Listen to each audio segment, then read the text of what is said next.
दोस्तों, आज मैं आपको ख़राब एलईडी बल्ब को रिपेयर करना सिखाऊंगा। ये सभी के सभी एलईडी बल्ब रिचार्जेबल वाले हैं, यानी कि इनके अंदर बैटरी लगती है। यहाँ पर कोई भी काम नहीं कर पा रहा है। मैं सबसे पहले आपको होल्डर में सभी कुछ चेक करवा के दिखा देता हूँ। ये देखिए, होल्डर हमारा चालू है और ये हमारा काम नहीं कर रहा है, ये काम नहीं कर रहा है, ये भी काम नहीं कर रहा है। और साथ साथ में मैं आपको इसका जो बैटरी टेस्ट है वो भी चेक करवा देता हूँ। यानी कि जो भी रिचार्जेबल एलईडी बल्ब होते हैं ना, उनके इन पॉइंट्स को सॉर्ट करके ये बैकअप मोड पे यहाँ पर बैकअप मोड वाला चलने लगता है हमारा सर्किट। तो ये देखिए, इसमें तो बैकअप मोड चालू, अभी देखा आपने, बैकअप मोड इसमें चालू है। अभी कुछ देर के लिए चला था, अब पता नहीं क्यों नहीं चल रहा है। एक सेकंड में फिर से इसको सॉर्ट करता हूँ। अभी कुछ देर इसका चला था, आपने अगर ध्यान दिया होगा, इसमें बैकअप मोड पे चल रहा, बट एसी पे नहीं चल रहा। और इसमें बैकअप मोड भी नहीं चल रहा और डीसी भी, मतलब दोनों नहीं चल रहे, एसी डीसी दोनों नहीं चल रहे। और इसमें जो है दोनों काम नहीं कर रहे। तो देखते हैं इसमें प्रॉब्लम क्या है। तो उसका सॉल्यूशन आपको इस वीडियो में अभी दे देने वाला हूँ, नहीं किस तरीके से हम रिपेयर कर सकते हैं। यहाँ पर हम सीरीज़ के थ्रू इनको चेक करेंगे। जब भी हम यहाँ पर भी रिपेयर करेंगे ना, तो सीरीज इसमें बल्ब को हम फिट कर लेते हैं। ये रहा हमारा सीरीज बल्ब,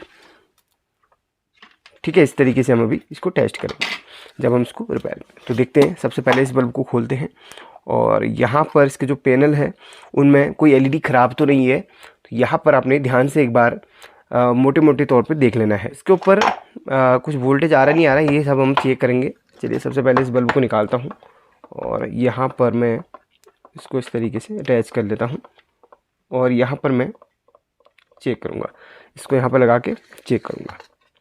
अभी हमारा होल्डर बिल्कुल चालू है।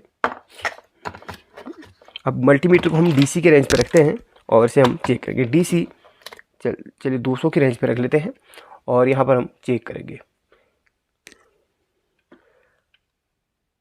प्लस, हाँ, एलईडी प्लस और एलईडी माइनस में हमारा वोल्टेज नहीं आ रहा, इसमें और इसमें भी वोल्टेज नहीं आ रहा है, यानी कि किसी पे भी वोल्टेज नहीं आ रहा है, बिल्कुल डेड है ये। तो चलिए फटाफट से मैं इसको ओपन करता हूँ, इसके सर्किट को, और देखता हूँ। यहाँ पर इसके फ्यूज जले हुए हैं, जैसे कि आप यहाँ पर देख सकते हैं। फ्यूज से मेरा मतलब है ये दोनों रेजिस्टेंस फ्यूज के लिए लगती हैं, यानी कि इन्हें फ्यूजेबल रेजिस्टेंस कहा जाता है। तो ये रेजिस्टेंस हमारी जली क्यों है? कहीं आगे कोई सर्किट में प्रॉब्लम तो नहीं, कोई एमओवी ख़राब तो नहीं, या फिर यानी कि कोई इसमें कंपोनेंट जला तो नहीं है, ऐसी हमारी डैमेज तो नहीं है, ब्रिज रेक्टिफायर ख़राब तो नहीं है। ये सब अभी हम चेक करेंगे। सबसे पहले हम यहाँ पर ये देखिए, ये बैटरी के इस कनेक्टर को निकाल लेते हैं और बैटरी का भी वोल्टेज चेक करते हैं।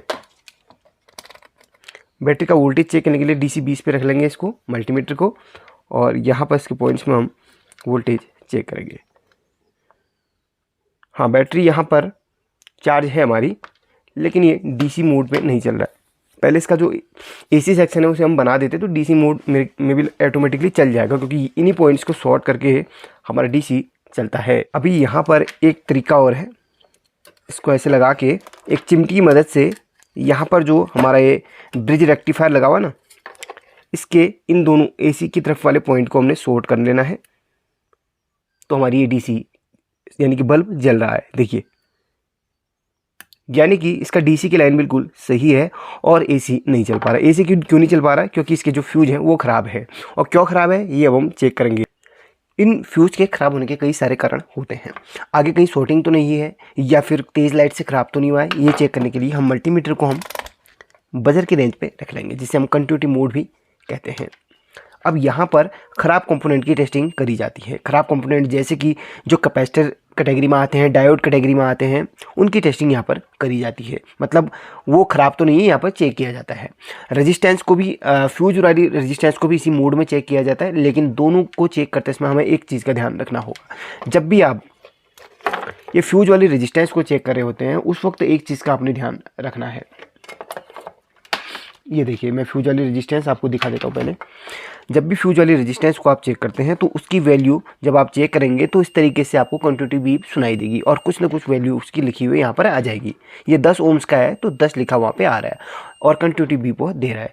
लेकिन यहाँ पर इसी मोड में अगर आप कैपेसिटर टेस्ट करते हैं, डायोड टेस्ट करते हैं और वो इस तरीके से कंटिन्यूटी बीप देता है तो वो ख़राब है। कैपेसिटर और डायोड यहाँ पर बीप इस तरीके से नहीं मारना चाहिए, फ्यूजेबल रेजिस्टेंस मारती है बीप इस मोड पे।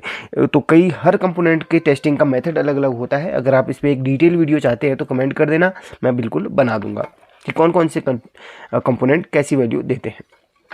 तो ये रेजिस्टेंस ख़राब है, वैसे जली है तो कंफर्म है बिल्कुल ख़राब है। तो एक बार चेक कर लेते हैं इन रेजिस्टेंस को, एक ये वाली एक जस्ट बगल वाली। तो ये देखिए कोई भी यहाँ पर वैल्यू शो नहीं कर रही है तो ये ख़राब है, ये बिल्कुल डेड है। और दूसरी वाली को चेक करेंगे, इसके जस्ट बगल में जो भूरी भूरी वाली है ना, यहाँ पर ये वैल्यू दिखा रही है, यानी कि ये रेजिस्टेंस हमारी सही है लेकिन एक यहाँ पर ख़राब दिखा रही है। तो इसके जस्ट बाद में क्या क्या लगे हुए हैं, इसके जस्ट बाद में एक ये देखिए ये पीएफ लगा हुआ है, ये एमओवी लगा हुआ है, ये पीएफ है, ये एमओवी है। इन चारों को हमने चेक करना है और जस्ट ये कॉइल को भी चेक करना है।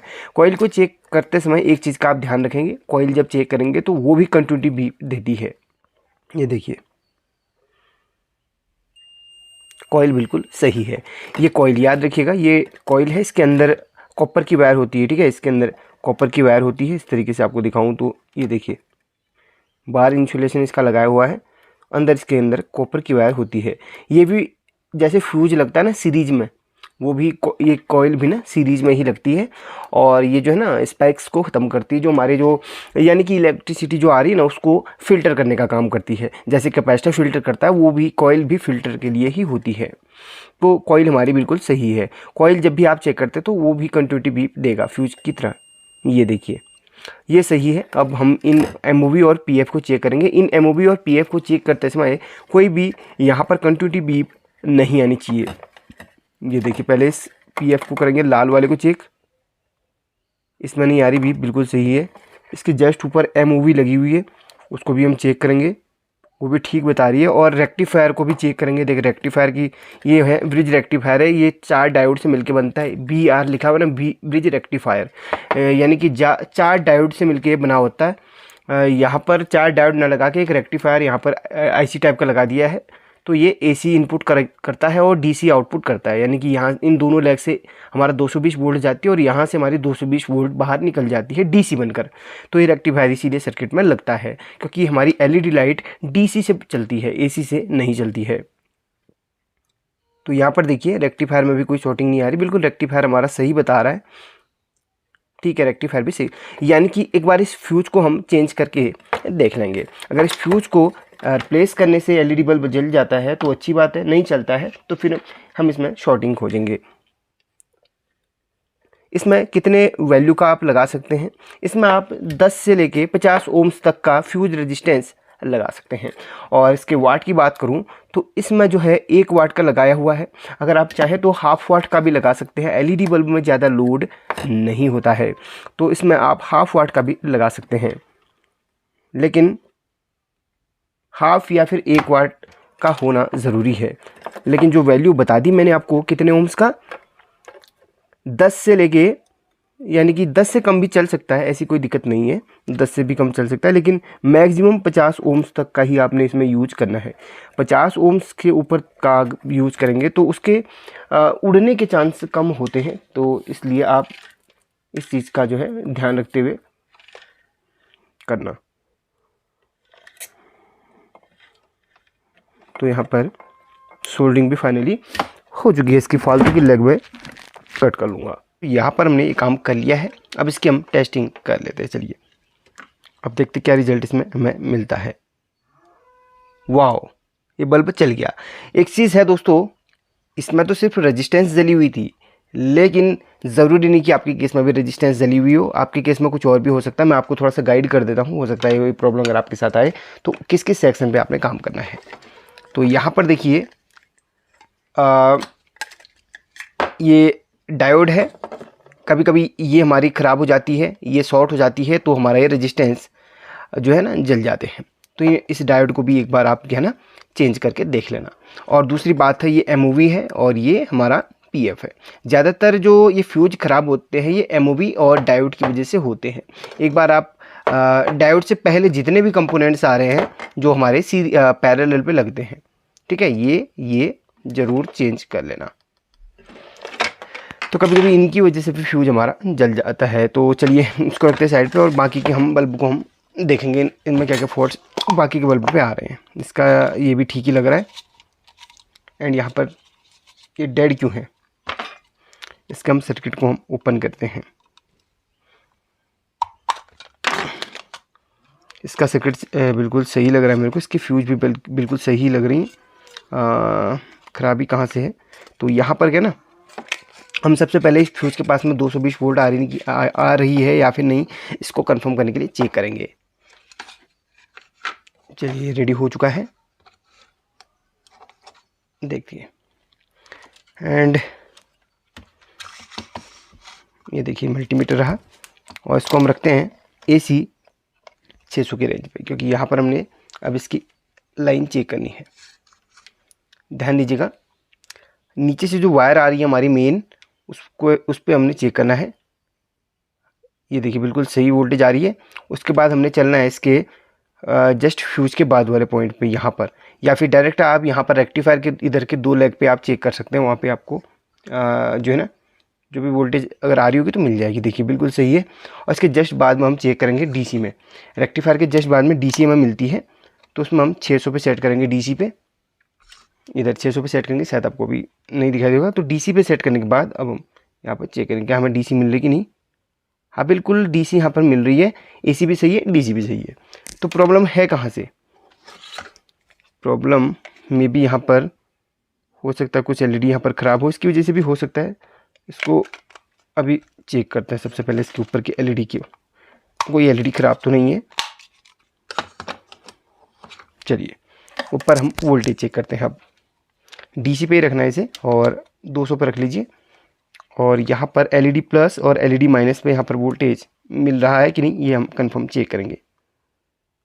25 वोल्ट यहाँ पर मिल रहा है, इसका मतलब 25 वोल्ट क्यों मिल रहा है। एक बार हम चिमटी से ना LEDs को शॉर्ट करेंगे, कोई LED ख़राब तो नहीं है। शॉर्ट करके देख लेते हैं फटाफट से, जो LED ख़राब होगी हम रिप्लेस कर देंगे। लेकिन 25 वोल्ट इसमें नहीं मिलता है, 25 से ज़्यादा मिलता है इसमें। हो सकता है अंदर से जो है ना IC वाईसी ख़राब हो, इसकी वजह से वोल्टेज प्रॉब्लम बन रही हो। हाँ बिल्कुल ऐसा ही है, कुछ न कुछ हमारा। एक बार यहाँ पर हम इधर भी चेक कर लेते हैं वोल्टेज। दोस्तों अंदर से ना वोल्टेज ही नहीं बन पा रही प्रॉपर सर्किट से। तो देखते हैं क्या प्रॉब्लम है। अगर IC ख़राब रहेगी तो फिर IC इसकी मिलती नहीं है, फिर हमें इसमें दूसरा सर्किट डालना पड़ेगा। यहाँ पर ये वाली वायर को हमने ट्रेस करना है। तो यहाँ पर LED प्लस और LED माइनस को हमने पकड़ना है। यहाँ पर ध्यान दीजिएगा, LED प्लस और LED माइनस को हमने पकड़ना है। और ये पॉइंट हमारे जा कहाँ रहे हैं, ये वाले पॉइंट कहाँ कहाँ जा रहे हैं हमने देखने हैं। तो ये पॉइंट हमारा जा रहा है हमारा इस IC पे, ठीक है, इस IC पे जा रहा है। और ये वाला पॉइंट भी हमारा यहाँ से डायरेक्ट। तो दोस्तों यहाँ पर ना डायरेक्ट हमारी IC का ही प्रॉब्लम बन के सामने आ रहा है। एक बार आप अपने कन्फ्यूजन को दूर करने के लिए इस कैपेसिटर को चेंज करके देख सकते हैं। अगर एक कैपेसिटर ख़राब हुआ, वीक हुआ, तो इसकी वजह से भी ना वोल्टेज प्रॉपर नहीं बन पाती है। और अगर ये IC ख़राब हो जाती है ना, तो ये IC मिलती भी नहीं है ऐसे करके। और अगर IC का फॉल्ट रहता है तो फिर हमने बाईपास मेथड करना होता है। बट इसमें बाईपास नहीं चलेगा, क्योंकि हमारी जो ना ये बैटरी है ना, इसके चार्ज करने के लिए भी यहाँ पर से ना चार्जिंग जो है वोल्टेज इस पॉइंट से आना चाहिए। तो यहाँ पर जो है इस कैपेसिटर को एक बार इसी के ऊपर दूसरा कैपेसिटर हम डाल देते हैं, कोई सा भी जस्ट पैरेलल पे डाल देते हैं।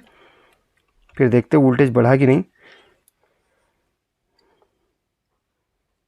कितने वोल्ट का डालना है आपको बता देता हूँ मैं ज़रा सा। जैसे आपके सर्किट पे 100 माइक्रोफैरड और 63 वोल्ट का लगा हुआ है, तो यहाँ पर 63 वोल्ट अगर नहीं है तो आप इसे ऊपर भी डाल सकते हैं। मेरे पास 100 वोल्ट का है और 100 माइक्रोफैरड है, तो इसमें हम 100 वोल्ट और 100 माइक्रोफैरड ही फिलहाल डाल देते हैं। माइनस और प्लस को देखते हुए, ये माइनस का है और ये माइनस का है, तो माइनस माइनस और प्लस प्लस को देखते हुए आप यहाँ पर शोल्डिंग कर दीजिएगा। तो चलिए मैं पहले इसको सोल्डरिंग कर लेता हूँ, फिर आपको दिखाता हूँ। देखिए यहाँ पर मैंने सोल्डरिंग कर लिया है। अब इसको देख लेते चला के।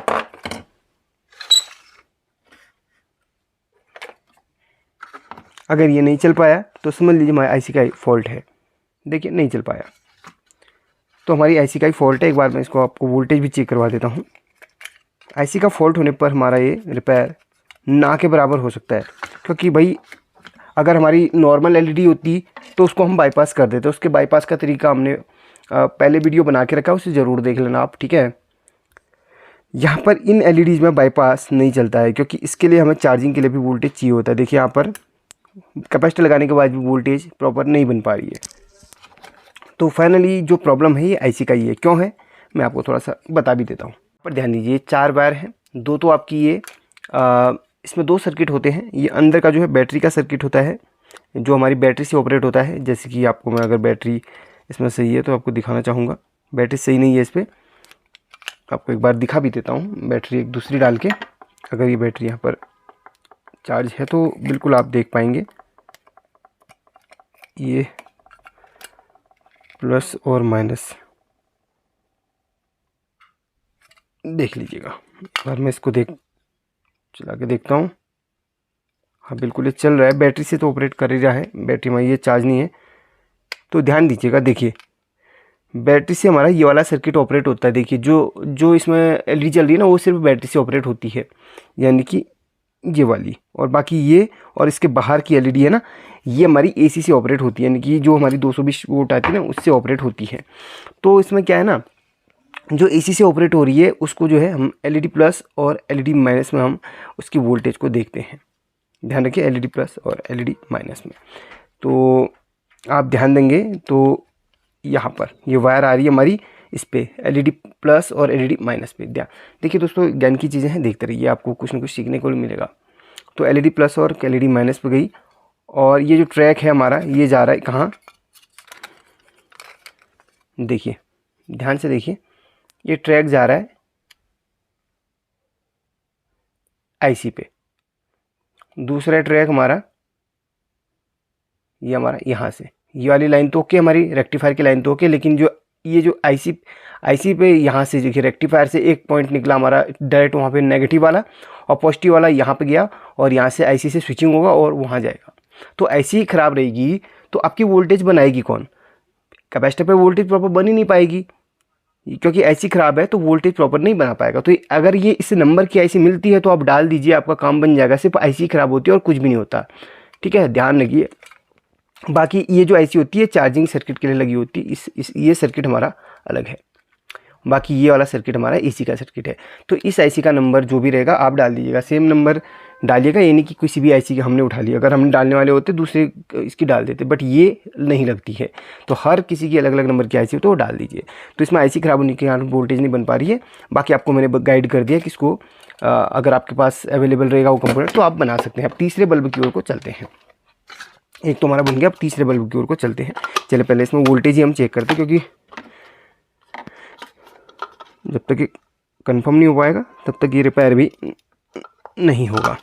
काफ़ी ये टाइट है, एक बार एक खुल जाए तो फिर कोई मशक्क़त नहीं करनी पड़ेगी, ठीक है। इसको हम लगाते हैं इसमें और देखते हैं इसमें वोल्टेज आ रही कि नहीं। इसको भी हम टेस्ट करते हैं। यहाँ पर 200 वोल्ट और यहाँ पर एलईडी प्लस और एलईडी माइनस में हम चलते हैं, तो यहाँ पर वोल्टेज नहीं बन पा रही है। तो देखते हैं इसमें प्रॉब्लम क्या है। और इसका डीसी का बल्ब जल रहा है नहीं जल रहा है, एक बार वो भी चेक कर लेते हैं नीचे दोनों पॉइंट्स को शॉर्ट करके। इसका डीसी का बल्ब नहीं चल रहा है, इसका मतलब यहाँ पर इसके दोनों सही है बिल्कुल। और एक बार इसमें लाइन देके मैं ना, यार इसमें ऐसा क्यों लग रहा है कि यार ये सोल्डरिंग हुआ है। देखिए ध्यान दीजिए, आप भी देखिए सोल्डरिंग हुआ है ऐसा लग रहा है। हो सकता है इसको रिपेयर करने की किसी ने कोशिश भी करी हो। चलिए लाइन चेक करते हैं। 600 वोल्ट एसी पे रखते हैं। जो चीज़ रिपेयर हुई है ना क्लीन पता चल जाती है भाई, जो पॉइंट्स में सोल्डरिंग है ना बिल्कुल क्लियर पता चल जाता है। सबसे पहले यहाँ पे देखेंगे हम बिल्कुल 220 वोल्ट आ रही है। इसके बाद में जस्ट हम सीधे रेक्टिफायर पे चलते हैं। रेक्टिफायर पे वोल्टेज हमारी बन रही नहीं बन रही ये हम देखेंगे, उससे हमारा फ्यूज़ का भी पता चल जाता है। रेक्टिफायर हमारी देखिए, रेक्टिफायर पे कोई भी वोल्टेज नहीं बन रही है। देखिए ध्यान दीजिए यार, किसी किसी समय ऐसा लग रहा है कि हिलाने पे ना इधर पे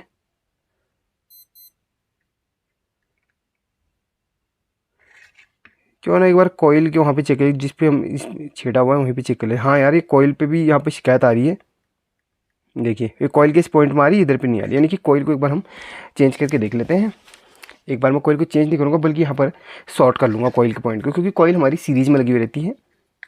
कॉइल को हम शॉर्ट कर लेंगे और यहाँ पर मैं एक बार इसको शॉर्ट करके जो है ना सोल्डिंग कर लूँगा। जहाँ पे आपको लगता है डाउट और जहाँ पे वोल्टेज नहीं बन पा रही है, फटाफट से आप पे काम कीजिए। तो कॉइल को यहाँ पर हमने शॉर्ट कर लिया है,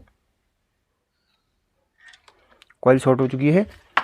और अब हम यहाँ पर सीरीज में चेक करेंगे, कहीं फॉल्ट वगैरह रहा ना तो ब्लास्ट भी हो सकता है, इसलिए सीरीज में ही चेक करना है आपने। देखिए काम करता है कि नहीं। अरे बिल्कुल काम कर रहा है यार, सीरीज बल्ब भी हमारा बिल्कुल नहीं ग्लो कर रहा। कॉइल का ही फॉल्ट है इसमें, बिल्कुल सही है। अब मैं एक बार इसकी बैटरी चेक करूँगा, एक बार इसकी बैटरी चेक करता हूँ, क्या बैटरी पर वोल्टेज बन रहा है नहीं बन रहा है। 20 वोल्ट और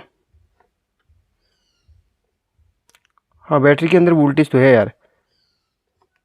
अब ये उस पे भी चलेगा, बैकअप मोड पे भी चलेगा। अब ये बैकअप मोड पे भी चलेगा, आपको मैं दिखाता हूँ बैकअप मोड। देखिए दोनों पॉइंट्स को शॉर्ट करेंगे, बिल्कुल चल गया। ये तभी काम करता है ना जब ये सर्किट पूरी लाइन बिल्कुल ओके हो। ये इसमें कॉइल ख़राब है, कॉइल ख़राब होने की वजह से ये दिक्कत आ रही है। अब एक काम करना है आपने, या तो कॉइल है तो आप डाल दीजिए, नहीं है तो इसको शॉर्ट भी कर सकते हैं, नो प्रॉब्लम। सिर्फ एक फिल्टरेशन के लिए इसका इस्तेमाल किया जाता है, बाकी तो अदर फिल्टर के लिए कैपेसिटर वगैरह ये सब है ही। अगर आपके पास है तो ये नई कॉइल डाल दीजिए, वरना शॉर्ट करके भी काम बन जाएगा। एक बार मैं आपको बिल्कुल बिना सीरीज़ के बिल्कुल लाइव दिखा देता हूँ। ये भी सीरीज़ नहीं है हमारे पास, एक सेकेंड, ये जोड़ लिया है फाइनली। 220 वोल्ट है, डर तो हमें भी लगता है। देखिए तो बाकी हमारे 2 बल्ब तो रिपेयर हो गए हैं, एक रिपेयर नहीं हो पाया, किस लिए, क्योंकि हमारी वो ऐसी नहीं है हमारे पास। बाकी आपको फॉल्ट बता दिया क्या फॉल्ट है जिसकी वजह से वोल्टेज नहीं बन पा रही है। अगर नॉर्मली एलईडी बल्ब भी आपके पास है, रिचार्जेबल छोड़ दीजिए, अगर आपके पास नॉर्मल एलईडी बल्ब है ना, उसमें भी वोल्टेज नहीं बन पा रहा है, तो ज़्यादातर फॉल्ट हमारा आईसी का ही आता है। आईसी खराब हो जाती है ना, तो फिर हमारा जो है ना वोल्टेज प्रॉपर नहीं बना पाता। काफ़ी लोग सोचते हैं कि कैपेसिटर की कमी है, कैपेसिटर से जो है प्रॉब्लम का सोल्यूशन नहीं होता है। जो प्रॉब्लम का सोल्यूशन होता है वो आईसी को चेंज करने से हो जाता है। तो ये बता दिया मैंने। वीडियो पसंद आए तो ज़्यादा से ज़्यादा इसको शेयर करें और वीडियो को लाइक कर लें। बाकी चैनल को आपके सब्सक्राइब करना आपके हाथ में है। अपना ख्याल रखिए। Thank you so much for watching this video.